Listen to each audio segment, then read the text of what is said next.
परमात्मने नमः। दसम अनुवाक। त्रिशंकु नामक ऋषि ने परमात्मा को प्राप्त होकर जो अपना अनुभव व्यक्त किया था उसे इस अनुवाक में उद्धृत किया गया है। त्रिशंकु के वाक्य अनुसार अपने अंतःकरण में भावना करना भी परमात्मा की प्राप्ति का साधन है। यही बताने के लिए इस अनुवाक का आरंभ हुआ है। श्रुति का भावार्थ यह है कि मैं प्रवाह रूप में अनादिकाल से चले आते हुए इस जन्म मृत्यु रूप संसार वृक्ष का उच्छेद करने वाला हूँ। यह मेरा अंतिम जन्म है। इसके बाद मेरा पुनः जन्म नहीं होने का। मेरी कीर्ति पर्वत शिखर की भांति उन्नत एवं विशाल है।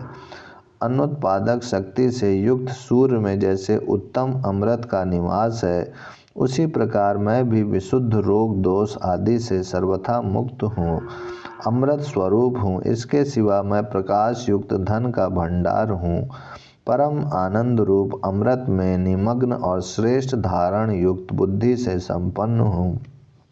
इस प्रकार यह त्रिशंकु ऋषि का वेद अनुवचन है, अर्थात ज्ञान प्राप्ति के बाद व्यक्त किया हुआ आत्मा का उद्गार है। मनुष्य जिस प्रकार की भावना करता है वैसा ही बन जाता है। उसके संकल्प में यह अपूर्व आश्चर्यजनक शक्ति है। अतः जो मनुष्य अपने में उपयुक्त भावना का अभ्यास करेगा वह निश्चय वैसा ही बन जाएगा, परंतु इस साधन में पूर्ण सावधानी की आवश्यकता है।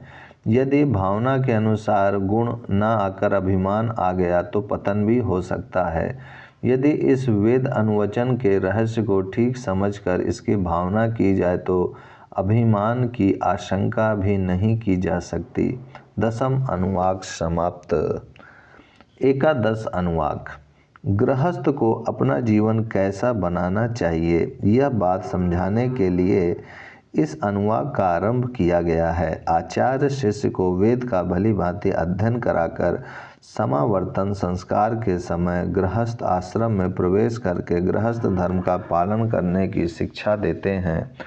पुत्र, तुम सदा सत्य भाषण करना, आपत्ति पड़ने पर भी झूठ का कदापि आश्रय न लेना, अपने वर्ण आश्रम के अनुकूल शास्त्र सम्मत धर्म का अनुष्ठान करना, स्वाध्याय से अर्थात वेदों के अभ्यास, संध्या वंदन, गायत्री जप और भगवत नाम गुण कीर्तन आदि नित्य कर्म में कभी भी प्रमाद ना करना, अर्थात न तो कभी उन्हें अनादर पूर्वक करना और न आलस्यवश उनका त्याग ही करना।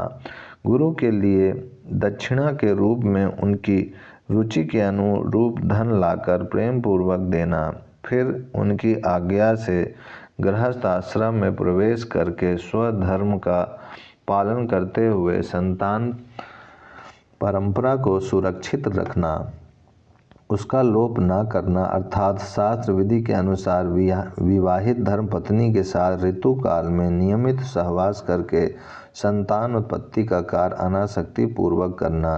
तुमको कभी भी सत्य से नहीं चूकना चाहिए, अर्थात हंसी दिल लगी या व्यर्थ की बातों में वाणी की शक्ति को न तो नष्ट करना चाहिए और न परिहास आदि के बहाने कभी झूठ ही बोलना चाहिए। इसी प्रकार धर्म पालन में भी भूल नहीं करनी चाहिए, अर्थात कोई बहाना बनाकर या आलसवश कभी धर्म की अवहेलना नहीं करनी चाहिए। लौकिक और शास्त्रीय जितने भी कर्तव्य रूप से प्राप्त शुभ कर्म हैं उनका कभी त्याग या उपेक्षा नहीं करनी चाहिए, अपितु यथा योग उनका अनुष्ठान करते रहना चाहिए। धन संपत्ति को बढ़ाने वाले लौकिक उन्नति के साधनों के प्रति भी उदासीन नहीं होना चाहिए। इसके लिए भी वर्ण आश्रम अनुकूल चेष्टा करनी चाहिए। पढ़ने और पढ़ाने का जो मुख्य नियम है उसकी कभी अवहेलना या आलस्य पूर्वक त्याग नहीं करना चाहिए। इसी प्रकार अग्निहोत्र और यज्ञ आदि के अनुष्ठान रूप देव कार्य तथा श्राद्ध तर्पण आदि पितृ कार्य के संपादन में भी आलस्य या अवहेलना पूर्वक प्रमाद नहीं करना चाहिए। पुत्र, तुम माता में देव बुद्धि रखना, पिता में भी देव बुद्धि रखना, आचार्य में देव बुद्धि रखना तथा अतिथि में भी देव बुद्धि रखना। आशय यह है कि इन चारों को ईश्वर की प्रतिमूर्ति समझकर श्रद्धा और भक्ति पूर्वक सदा इनकी आज्ञा का पालन, नमस्कार और सेवा करते रहना। इन्हें सदा अपने विनयपूर्ण व्यवहार से प्रसन्न रखना। जगत में जो जो निर्दोष कर्म हैं उन्हीं का तुम्हें सेवन करना चाहिए। उनसे भिन्न जो दोष युक्त निषिद्ध कर्म हैं उनका कभी भूल कर स्वप्न में भी आचरण नहीं करना चाहिए। हमारे अपने गुरुजनों के आचार व्यवहार में भी जो उत्तम शास्त्र एवं शिष्ट पुरुषों द्वारा अनुमोदित आचरण है, जिनके विषय में किसी प्रकार की शंका को स्थान नहीं है, उन्हीं का तुम्हें अनुकरण करना चाहिए, उन्हीं का सेवन करना चाहिए। जिनके विषय में जरा सी भी शंका हो उनका अनुकरण कभी नहीं करना चाहिए। जो कोई भी हमसे श्रेष्ठ वय, विद्या, तप, आचरण आदि में बड़े तथा ब्राह्मण आदि पूज्य पुरुष घर पर पधारें, उनको पादांग, अधर्व, आसन आदि प्रदान करके सब प्रकार से उनका सम्मान और तथा यथा योग सेवा करनी चाहिए। अपनी शक्ति के अनुसार दान करने के लिए तुम्हें सदा उदारता पूर्वक तत्पर रहना चाहिए। जो कुछ भी दिया जाए वह श्रद्धा पूर्वक देना चाहिए, अश्रद्धा पूर्वक नहीं देना चाहिए, क्योंकि बिना श्रद्धा के किए हुए दान आदि कर्म असत्य माने गए हैं। लज्जा पूर्वक देना चाहिए, अर्थात सारा धन भगवान का है, मैंने इसे अपना मानकर उनका अपराध किया है, इसे सब प्राणियों के हृदय में स्थित भगवान की सेवा में ही लगाना उचित था, मैंने ऐसा नहीं किया, मैं जो कुछ दे रहा हूँ वह भी बहुत कम है, यूँ सोचकर संकोच का अनुभव करते हुए देना चाहिए। मन में दानीपन के अभिमान को नहीं आने देना चाहिए। सर्वत्र और सब में भगवान है, अतः दान लेने वाले भी भगवान ही हैं। उनकी बड़ी कृपा है कि मेरा दान स्वीकार कर रहे हैं। यूँ विचार कर भगवान से भय मानते हुए दान देना चाहिए। हम किसी का उपकार कर रहे हैं ऐसी भावना मन में लाकर अभिमान या अविनय नहीं प्रकट करना चाहिए, परंतु जो कुछ दिया जाए वह विवेक पूर्वक उसके परिणाम को समझकर निष्काम भाव से कर्तव्य समझकर देना चाहिए। इस प्रकार दिया हुआ दान ही भगवान की प्रीति का, कल्याण का साधन हो सकता है, वही अक्षय फल का देने वाला है। यह सब करते हुए भी यदि तुमको किसी अवसर पर अपना कर्तव्य निश्चित करने में दुविधा उत्पन्न हो जाए, अपनी बुद्धि से किसी एक निश्चय पर पहुंचना कठिन हो जाए, तुम किम कर्तव्य विमूढ़ हो जाओ, तो ऐसी स्थिति में वहाँ जो कोई उत्तम विचार रखने वाले, उचित परामर्श देने में कुशल, सत्कर्म और सदाचार में तत्परता पूर्वक लगे हुए, सबके साथ प्रेम पूर्वक व्यवहार करने वाले तथा एकमात्र धर्म पालन की ही इच्छा रखने वाले विद्वान ब्राह्मण या अन्य कोई वैसे ही महापुरुष हों, वे जिस प्रकार ऐसे प्रसंगों पर आचरण करते हों उसी प्रकार का आचरण तुम्हें भी करना चाहिए। ऐसे स्थलों में उन्हीं के सत् परामर्श के अनुसार उन्हीं के स्थापित आदर्श का अनुगमन करना चाहिए।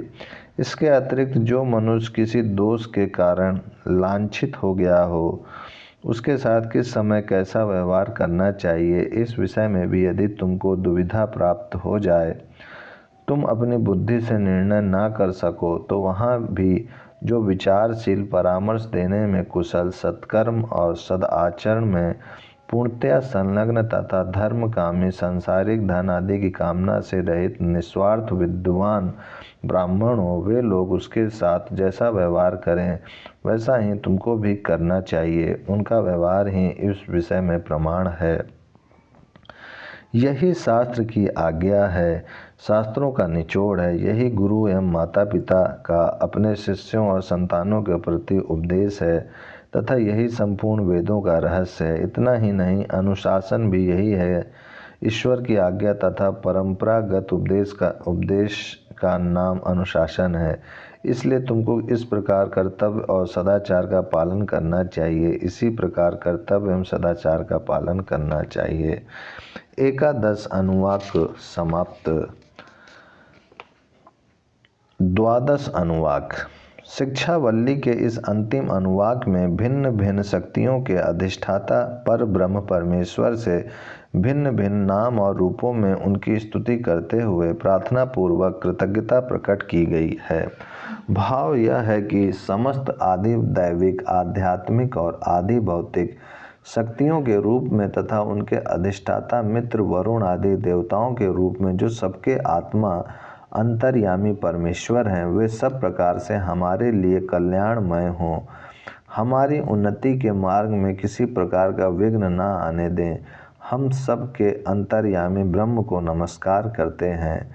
इस प्रकार परमात्मा से शांति की प्रार्थना करके सूत्रात्मा प्राण के रूप में समस्त प्राणियों में व्याप्त परमेश्वर की वायु के नाम से स्तुति करते हैं।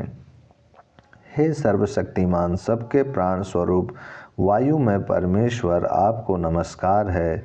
आप ही समस्त प्राणियों के प्राण स्वरूप प्रत्यक्ष ब्रह्म हैं, अतः मैंने आपको ही प्रत्यक्ष ब्रह्म कहकर पुकारा है। मैंने ऋतु नाम से भी आपको ही पुकारा है, क्योंकि सारे प्राणियों के लिए जो कल्याणकारी नियम है, उस नियम रूप ऋतु के ही आप ही अधिष्ठाता हैं।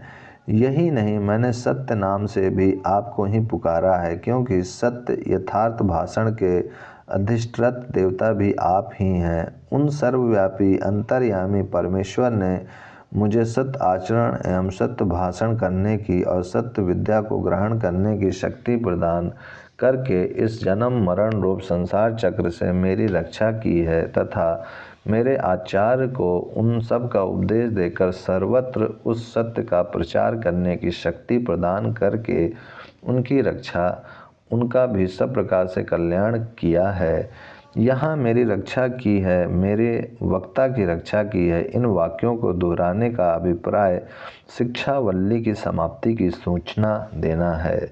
ओम शांति शांति। इस प्रकार 3 बार शांति पद का उच्चारण करने का भाव यह है कि आदि भौतिक, आदि दैविक और आध्यात्मिक तीनों प्रकार के विघ्नों का सर्वथा उपशमन हो जाए। भगवान शांति स्वरूप हैं, अतः उनके स्मरण से सब प्रकार की शांति निश्चित है। 12 अनुवाक समाप्त। प्रथम वल्ली समाप्त। ओम शांति शांति शांति।